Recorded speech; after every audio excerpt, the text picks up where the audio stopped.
भेटते, त्याच्या वस्त्राच्या गोंड्याला स्पर्श करते, आज गुण घेऊनच घरी जाणार आहे, गुण घेऊन घरी जाणार आहे. बरेच लोक आहेत. एक स्त्री असेल, येशू काय म्हणतो, माझ्यातलं सामर्थ्य गेल्याचा अनुभव मला आला. कोण मला हात लावला, कोण बोललं? एक गोष्ट मला सांगू का, तुम्ही बसल्या बसल्या जरी बोलत असाल ना, आज मी बरी होणार आहे, तुम्हाला प्रार्थनेची गरज नाही, येशू तुम्हाला तिथंच बरं करणार आहे. हालेलुया. तिथंच बरं करणार आहे, तिथंच. तुम्हाला दुसरं काही करण्याची गरज नाही.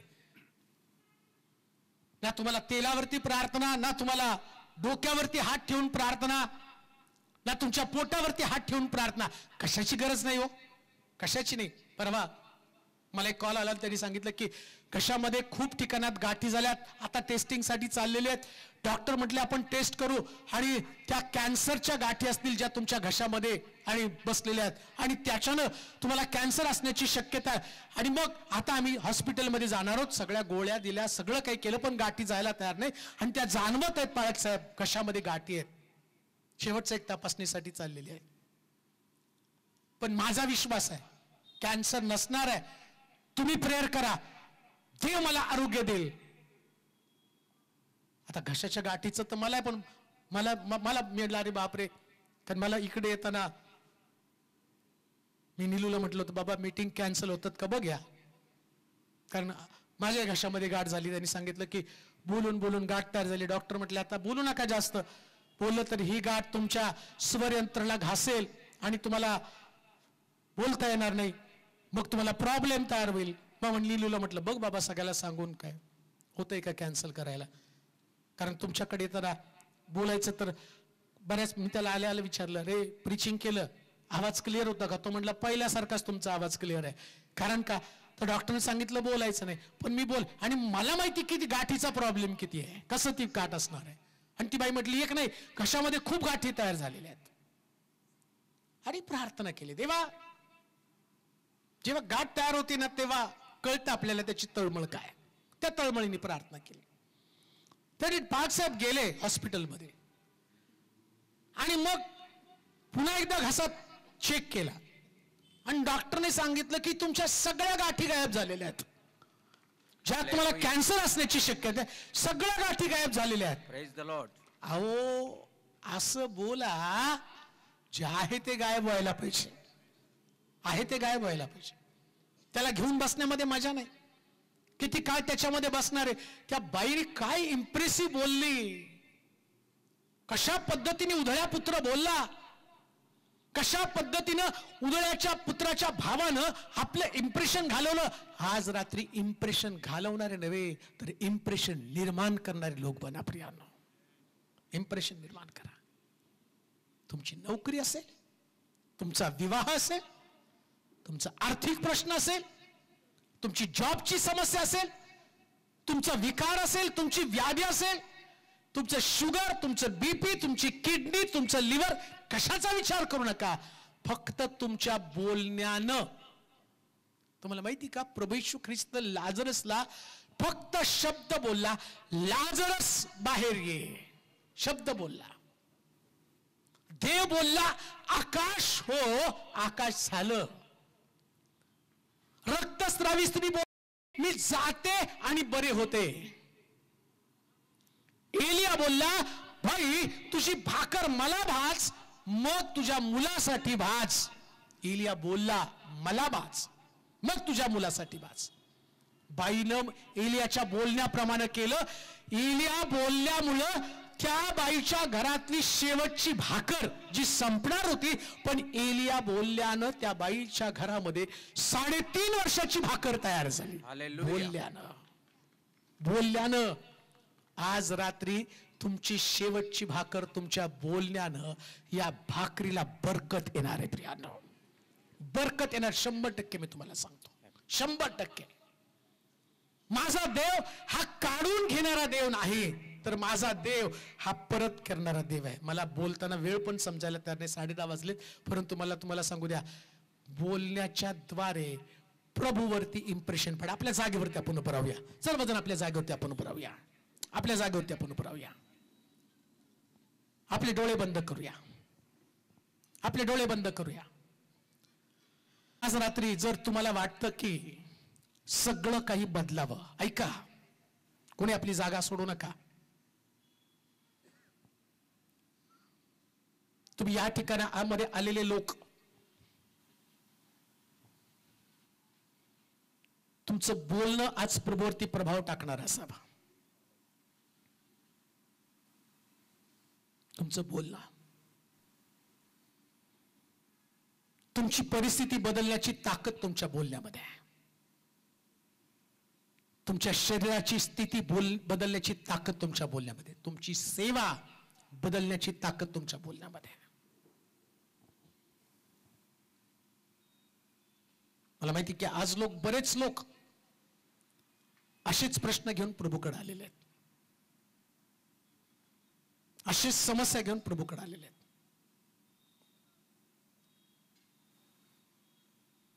घरामधली स्थिती फार बिकट असेल. सगळ्यांनी तुमची साथ सोडलेली असेल. परिवारातले लोक तुमच्याविषयी चांगलं बोलत नसतील. परंतु आता तुमचं बोलणं सगळ्यावरती मात करणार आहे. सगळ्यावरती मात करणार आहे. फक्त 2 मिनिटांमध्ये ज्याला असं वाटतं की आज मला प्रभूपासून काहीतरी घेऊन जायचंय,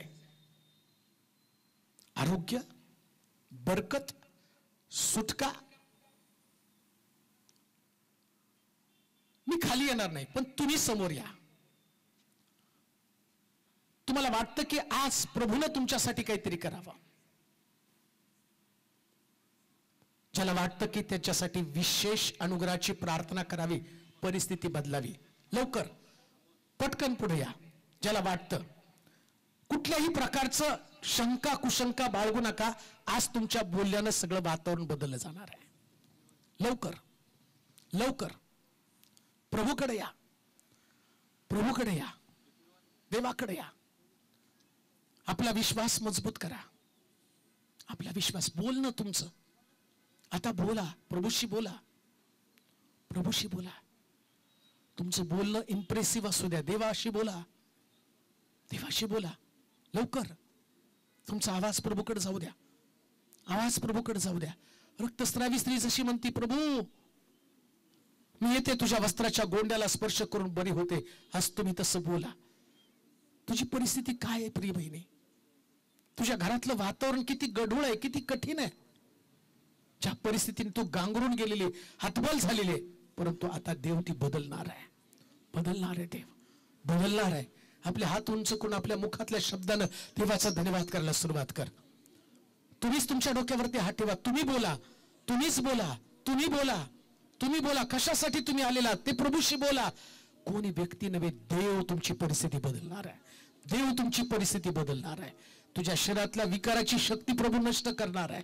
तुझ्या हृदयामध्ये, तुझ्या डोक्यातल्या विचारांमध्ये, तुझ्या शरीरातल्या स्थितीमध्ये प्रभू बदल करणार आहे.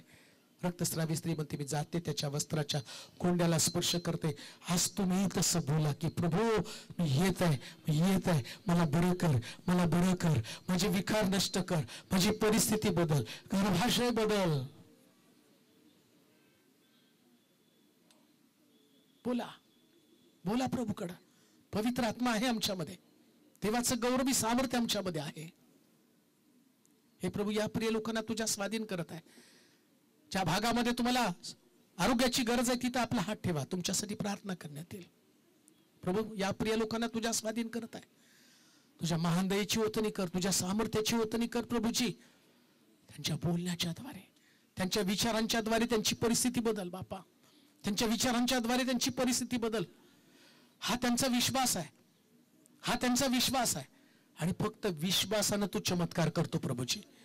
विश्वासाच्या द्वारे, कबुलीच्या द्वारे, पटेल असं बोलण्याच्या द्वारे, आज या ठिकाणामध्ये असणारी प्रत्येक व्यक्ती आपलं बोलणं तुझ्या समोर मांडत आहे, त्यांच्या प्रार्थना तुझ्या समोर मांडत आहे. स्वर्ग उघड पवित्र आत्म्या, तुझा अनुग्रह, तुझं सामर्थ्य नव्याने त्यांच्या शरीरामध्ये ओतून त्यांच्या घरामध्ये त्यांच्या स्थितीमध्ये बदल कर, बदल कर, बदल कर, बदल कर माझ्या प्रभू.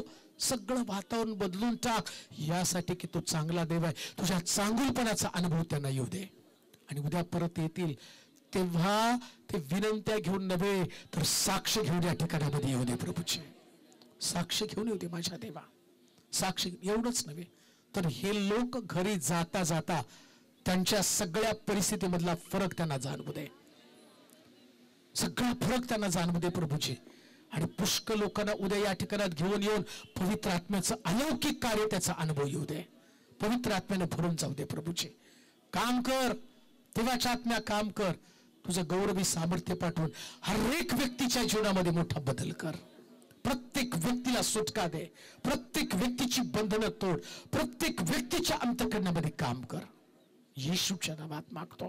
आमेन, आमेन, आमेन. ती करतो त्याची उपस्थिती, त्याचं सानिध्य जिथे असतं त्या ठिकाणी देव काहीतरी केल्याशिवाय राहत नाही. आमचा देव हा जिवंत देव आहे. म्हणून ज्यावेळेस प्रभू येशू ख्रिस्तानं काना गावामध्ये प्रवेश केला, असं लिहिलं, येशूच्या शिष्यांना, येशूला, मरियेला त्या लग्नाचं निमंत्रण होतं. येशूचे शिष्य आहेत, येशूची आई आहे. परंतु एवढ्या मोठ्या लग्नामध्ये ज्याची दखल घ्यायला पाहिजे त्या येशूची दखल कोणीच घेतली नव्हती. आता येशू त्या ठिकाणामध्ये उपस्थित होता आणि त्याच्या उपस्थितीमध्ये द्राक्षरस संपला असं लिहिलं. वास्तविक पाहता येशू जिथं उपस्थित आहे त्या ठिकाणामध्ये भरपूर असायला पाहिजे, विपुलता असली पाहिजे, आशीर्वाद असायला पाहिजे. परंतु त्या लग्नाचं वैशिष्ट्य, त्या ठिकाणामध्ये लोक उपस्थित आहे, येशू उपस्थित आहे, त्याच्या आई उपस्थित आहे, परंतु लोकांचं लक्ष येशूकडे लागण्याच्या ऐवजी त्याच्या आईकडे त्याचं लक्ष लागलं. आणि असं लिहिलं, द्राक्षरस संपल्यावरती ते वराड, त्या ठिकाणचे लोक मरियेकडे गेले आणि तिला आपलं गाराणं सांगू लागले की बाई द्राक्षरस संपलेला आहे. वास्तविक पाहता मरियेनं एकही चमत्कार केल्याची नोंद पवित्र शास्त्रामध्ये नाही, एक सुद्धा चमत्कार केल्याची. मग लोक मरियेकडे काय गेले? काय मरिया चमत्कार करणार होती का? तिच्या संबंधाने भविष्यवाण्या करण्यात आल्या होत्या का? तिच्या संबंधाने काही बोललं गेलं होतं की ती येईल, जगाला उद्धार देईल, ती येईल, लोकांची सुटका करेल? येशू संबंधानं म्हटलं की तो येईल, आपल्या प्रजेचा प्रतिपाळ करेल, लोकांना पापातनं, शापातनं, बंधनातनं बाहेर काढेल असं शास्त्रामध्ये लिहिलं. परंतु येशूकडे दुर्लक्ष केलं आणि मरियेकडे लोकांचं लक्ष लागलं. परिणाम काय झाला? द्राक्षरस संपला. जी व्यक्ती तुमच्या जीवनामध्ये काहीतरी बदल करणारी, जी व्यक्ती तुमचा संपलेला द्राक्षरस त्याची पुनर्स्थापना करणारे, त्याच्याकडे जर लक्ष लागलं नाही तर आमच्या जीवनामध्ये कमतरता असणारच आहे. म्हणून बऱ्याच वेळा जिथं लक्ष लागलं पाहिजे, ज्याला महत्व दिलं पाहिजे जीवनामध्ये, आम्ही त्याला महत्व देत नाही आणि त्याचा परिणाम आम्ही कमतरता अनुभवत असतो. म्हणून आज रात्री जर आमच्यामध्ये जो उपस्थित आहे त्याच्याकडे आमचं लक्ष लागलं नाही तर काना गावामध्ये असणाऱ्या लोकांसारखा आमचा परिवार असणार आहे. कमतरता, बऱ्याच गोष्टीची कमतरता आमच्यामध्ये असणार आहे. द्राक्षरस संपल्यावरती लोक मरियेकडे गेले आणि मरिया लोकांना येशूकडे घेऊन जाते आणि म्हणती, बाबा यांचा द्राक्षरस संपला, त्या येशूचं पहिलं वाक्य होतं, बाई याच्याशी तुझा माझा काय संबंध. म्हणून लक्षात ठेवा, आज रात्री आमच्याकडं दुसरा तिसरा कोणता मध्यस्थ नव्हे, तर डायरेक्ट आम्ही येशूकडे जाणार आहोत. कोणा मध्यस्थला घ्यायची गरजच नाही हो. तो स्वतः म्हटला, माझ्या नावानं पित्याकडे तुम्ही जे काही मागाल ते तुम्हाला प्राप्त होईल. माझ्या नावानं, येशूच्या नावानं प्रत्येक गोष्टीचं उत्तर त्याच्याकडे आहे. परंतु देवासमोर जात असताना आम्हाला नेमकं काय बोलायचं ते कळत नाही. काय बोलायचं, कशा पद्धतीने आपल्या मागण्या, आपल्या विनंत्या त्याच्या समोर मांडायच्या. आणि बोलल्याशिवाय तर देव देणार नाहीये, बोलावं लागतं. म्हणून आम्ही पाहतो की येशू ख्रिस्तानं एका गावामध्ये प्रवेश केला. आंधळा बर्तिमाई त्या ठिकाणामध्ये होता, येरूच्या वाटेवरती. मग तो जोर जोरात ओरडायला लागला, अहो दाऊद पुत्र माझ्यावरती दया करा, अहो दाऊद पुत्र माझ्यावरती दया करा. येशूने त्याला विचारलं, मी तुझ्यासाठी काय करू. त्याला माहिती होतं तो भिकारी पण आहे, तो आंधळा पण आहे, पण तरी येशू त्याला विचारतो, मी तुझ्यासाठी काय करावं. म्हणजे बोलणं फार गरजेचं आहे. आणि बऱ्याच वेळा बऱ्याच सभांमध्ये काय होतं माहिती का, आम्हाला बोलण्यापेक्षा दुसरं कोणीतरी बोललं तर बरं वाटतं. वक्त्याने बोललं पाहिजे, वक्त्याने प्रार्थना केली पाहिजे, वक्त्याने सगळं केलं पाहिजे. म्हणून बरेच लोक आमच्याविषयी देव काय दाखवतो सांगा ना. बरेच लोक विचारतात, माझ्याविषयी देव तुम्हाला काय सांगतो. जाऊन विहिरीत पडा आणि मारा. तुमच्याविषयी देव काय सांगतो. अरे पश्चाताप करा, स्वर्गाचं राज्य जवळ आलं, हे देव तुमच्याविषयी सांगतो. आमचं लग्न होणार आहे का, आणि मूल होणार आहे का, आणि आमकं होणार आहे का. हा, लग्न झालं आणि मूल झालं, सगळं झालं, तरी शेवटी त्या मुलामुळं त्या लग्नामुळं नरकात पडला तर फायदा काय असणार आहे. पण ज्याला पुत्र लाभला त्याला जीवन लाभलं. महत्वाचं पुत्र आहे. काय बोलावं प्रभू समोर. म्हणून उपदेशकाच्या पुस्तकाच्या 5व्या अध्यायाच्या 1 आणि 2 वचनामध्ये म्हटलं, परमेश्वरासमोर बोलण्याची घाई करू नये. देवासमोर बोलण्याची गडबड करू नये. काय बोलावं देवासमोर. अजून एक गोष्ट तुम्हाला सांगतो, तुम्ही जे बोलताना ती बोललेल्या गोष्टीमुळं तुमचे आशीर्वाद तुम्हाला मिळणार आहे. काय बोलता, परमेश्वराला पटेल असं बोललं पाहिजे. जे लोक व्यर्थ बडबड करतात त्यांनी आपल्या जीवनावरती अरिष्ट ओढावून घेण्याचं काम केलं जातं. साधी गोष्ट आहे, पवित्र शास्त्रामध्ये तुम्ही बऱ्याच वेळा त्याच्याविषयी मंदिरात, चर्चमध्ये पण ऐकलं होतं. अलिशा शमरुणाचा वेढा पडल्यावरती अलिशा आला आणि तो म्हटला की उद्या जबरदस्त स्वस्ताई होणार आहे.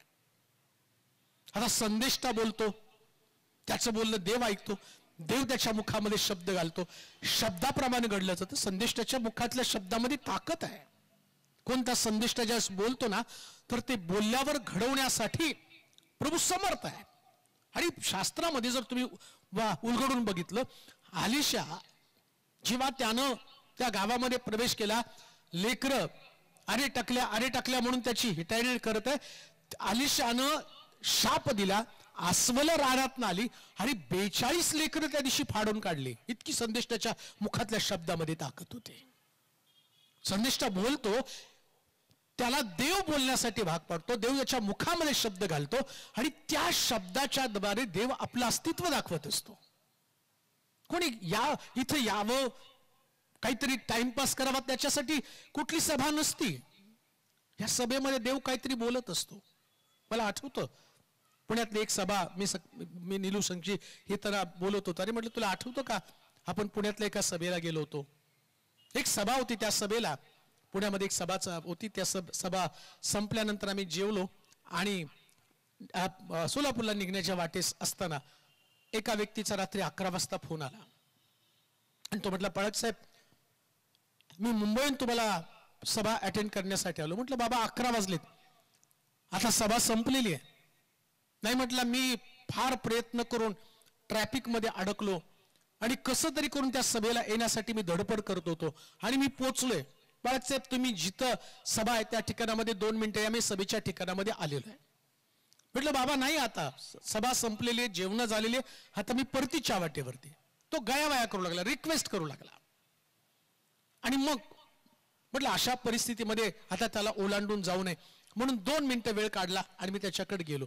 आणि तो म्हटला मी खूप धडपड करून या ठिकाणामध्ये आलो, माझी गाडी ट्रॅफिकमध्ये अडकली आणि तिथून येताना सुद्धा मला हे ठिकाण माहित नव्हतं, मी तसंच आलो, बऱ्याच आतमध्ये ते ठिकाण होतं. तर म्हटलं मी का आलो माहिती का? त्यांनी ते सांगितलं की मला HIV आहे आणि मी अनेक वर्ष त्याच्याशी झगडत आहे, परंतु मला अशी आशा होती त्या सभेमध्ये तुमच्याकडे यावं, तुम्ही माझ्या डोक्यावरती हात ठेवावी, प्रार्थना करावी आणि प्रभू सगळे रिपोर्ट्स बदलेल. मी त्या व्यक्तीला पाहिलं, तरुण पोरगा, आणि मला त्याचा कळवळ आला. तो म्हटला घरातले लोक सुद्धा माझ्याशी नीट बोलत नाही, कुठं कामाला जावं तर त्यांना कळलं मला HIV आहे तर मला कामाला पण ठेवत नाही. परंतु माझा विश्वास आहे, मी एवढ्या लांबून धडपड करत आलो ना, आणि तुम्ही सुद्धा या ठिकाणामध्ये आला तर तुम्ही माझ्या डोक्यावर हात ठेवली, प्रार्थना केली तर देव सगळे रिपोर्ट्स बदले. आणि मी त्याच्याकडे पाहिलं थोडा वेळ, मी म्हटलं आजपर्यंत तरी HIV त्यानं कोणी रिपोर्ट्स चेंज झालेले किंवा बदललेले मी पाहिले, पण याचा विश्वास आहे. आणि त्या दिवशी देवानं माझ्या मुखात प्रार्थना घातली आणि देव प्रार्थना करताना त्याने माझ्या देवा या व्यक्तीमध्ये तो HIV पॉझिटिव्हची जंतू काम करत आहेत, परंतु आता या जंतूची सत्ता नष्ट करून येशूच्या रक्ताचं सामर्थ्य त्याच्या शरीरामध्ये काम करावं आणि याचे सगळे रिपोर्ट्स बदलावे अशी तुला मी विनंती करतो. आणि मग तशी प्रार्थना केली. तो जाताना एक वाक्य बोला, पाळक साहेब आता मला खात्री, मी जाऊन दाखवतो आणि माझे सगळे रिपोर्ट्स देव बदलणार आहे. मी काही बोललो नाही, मी तिथून निघालो आणि विसरून गेलो. आणि मागच्या आठवड्यामध्ये, मागच्या 2-3 दिवसाखाली त्याचा मला कॉल आला आणि त्याने सांगितलं, पाळक साहेब मी अमका व्यक्ती बोलतोय, तुम्हाला माहिती का तुम्ही माझ्यासाठी प्रार्थना केली होती, HIVचं आणि पॉझिटिव्ह मी होतो, परंतु काल मी सगळे रिपोर्ट चेक केले आणि प्रभूनं माझ्या शरीरातले HIV पूर्णपणे नष्ट करून टाकलं. लक्षात ठेवा, देव आपल्या सेवकाच्या मुखातनं, संदेशाच्या मुखातनं जे बोलतो ते करण्यासाठी समर्थ देव आहे. म्हणून जिवंत देवाची भक्ती आम्ही करत आहोत. जेव्हा प्रभूकडे आम्ही येतो ना, तेव्हा आमचं बोलणं हे प्रभूला पटणारं बोलणं असलं पाहिजे. एक वचन वाचूया आपण, मार्काचं शुभवर्तमान 7वा अध्याय 24 पासून 29 पर्यंतची वचनं. मार्काचं शुभवर्तमान 7वा अध्याय 24 ते 29 पर्यंतची वचनं. कुणाला दिला का माईक वाचायला?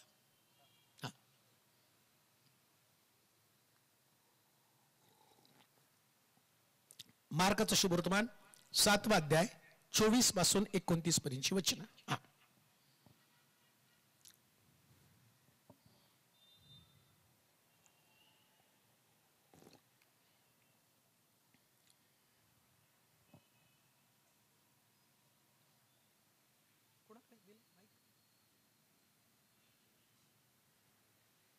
एक वाचायला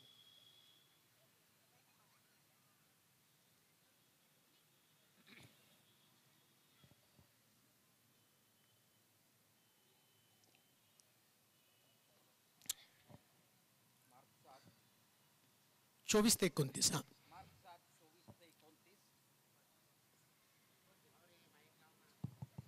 हॅलो हॅलो. मार्क 7:24 ते 29. मग तो तेथून निघून सोर प्रांतात गेला. तेथे तो एका घरात गेला. हे कोणाला कळू नये असे त्याच्या मनात होते, तरी त्याला गुप्त राहणे शक्य नव्हते. मग तिच्या लहान मुलीला अशुद्ध आत्मा लागला होता. अशा एका बाईने त्याच्याविषयी लागलेच ऐकले व ती येऊन त्याच्या पाया पडली. ती बाई हेलेनी असून सुरफुनुकी जातीची होती. तिने त्याला विनंती केली की माझ्या मुलीतून भूत काढा. तो तिला म्हणाला, मुलांना प्रथम तृप्त होऊ दे, कारण मुलांची भाकरी घेऊन घरच्या कुत्र्यांना टाकणे ठीक नाही. मग तिने त्याला उत्तर दिले, खरे आहे महाराज, तरी घरची कुत्री ही मेजाखाली मुलांच्या हातून पडलेला चुरा खातात. तो तिला म्हणाला, तुझे म्हणणे पटले, जा, तुझ्या मुलीतून भूत निघून गेले आहे. मग ती आपल्या घरी गेली. तो मुलीला अंथरुणावर टाकले आहे व भूत निघून गेले आहे असे तिला आढळून आले. देवबाप वाचलेली वचने आशीर्वादी. असं लिहिलं, एक स्त्री, ज्या स्त्रीला प्रभू येशू ख्रिस्त अतिशय तुच्छतेने बोलत आहे, परंतु तिची बोलण्याची जी पद्धत आहे चमत्कारासाठी, आपल्या परिवारामध्ये असणाऱ्या समस्येसाठी ती येशूकडे आली आणि येशूकडे आल्यानंतर तिच्या मुलीसाठी प्रार्थना करते की पहा माझी मुलगी भूतानं जर्जर झालेली आहे, माझा परिवार मोठ्या संकटामध्ये सापडलेला आहे. आणि अशा परिस्थितीमध्ये प्रभू समोर आपली प्रार्थना, आपली विनंती मांडत आहे. परंतु ज्या तुच्छतेनं येशू तिला बोलत आहे, बाई मेजावरचं काढून कोणी कुत्र्याला घालत नाही. कोणत्या उद्देशाने प्रभू असं बोलत आहे? जो प्रभू येशू ख्रिस्त शिष्यांना शिकवताना सांगतो, तुम्ही नम्र व्हा, पहिल्यांदा तुम्ही एकमेकाचे दास बना, एका गालात मारली दुसरा गाल पुढं करा, वाईटानं जिंकला जाऊ नको, बऱ्यानं वाईटाल. आता एवढेच चांगले चांगले विचार प्रभू येशू ख्रिस्त मांडताना त्या बाईसमोर मात्र तो अशा पद्धतीचं वक्तव्य करतो. तिला म्हणतो, बाई कोणी मेजावरचं काढून कुत्र्याला घालत नाही. का प्रभू येशू ख्रिस्त या प्रकारचा भेदभाव करत आहे?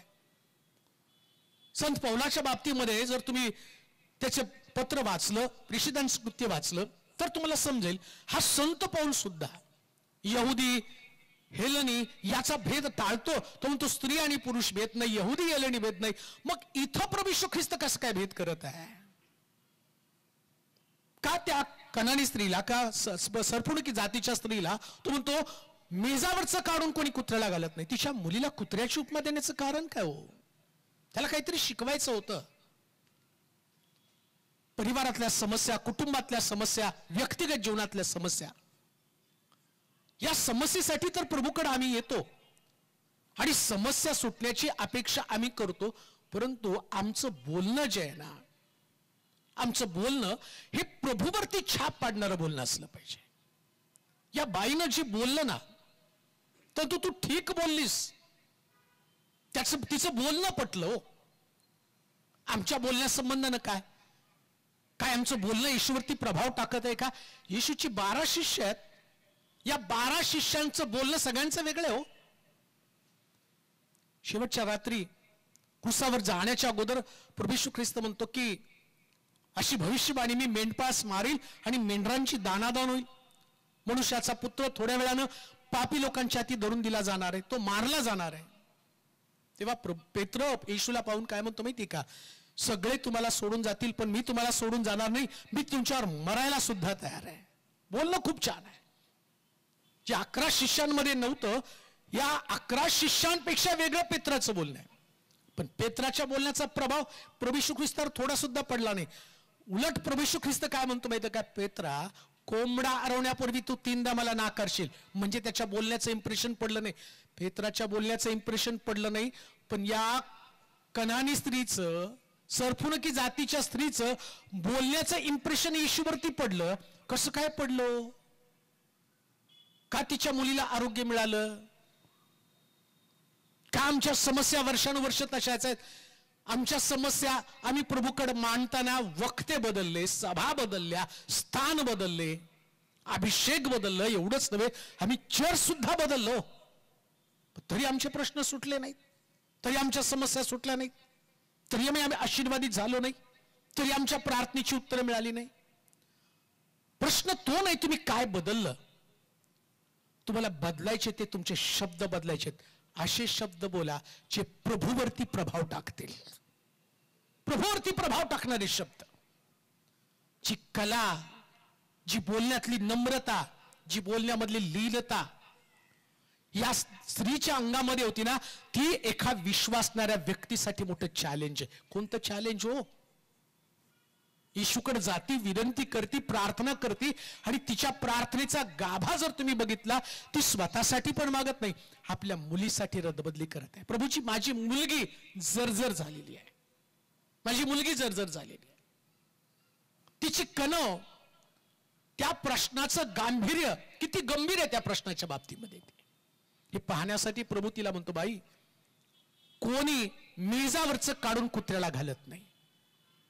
काय सुंदर बोलली होती. ज्या बोलण्यानं येशूच्या अंतःकरणामध्ये तिने घर केला. तेव्हाचे प्रिय लोको, आज देखील तुम्ही या ठिकाणामध्ये आलेले आहात ना, परंतु तुमच्या बोलण्यामध्ये जर बदल झाला ना आणि एकदा का प्रभूच्या अंतःकरणामध्ये तुम्ही घर केलं ना, येताना त्या बाईनं प्रश्न घेऊन आली, पण घरी गेल्यावर तिनं पाहिलं येशूनं तिच्या मुलीला बरं केलेलं आहे. येशूनं तिच्या मुलीला बरं केलेलं आहे. त्या अवस्थेमध्ये किती काळ आम्ही राहणार होतो? किती काळ आम्ही संघर्ष करणार आहोत? किती काळ आम्ही रोग विकारामध्ये थांबणार आहोत?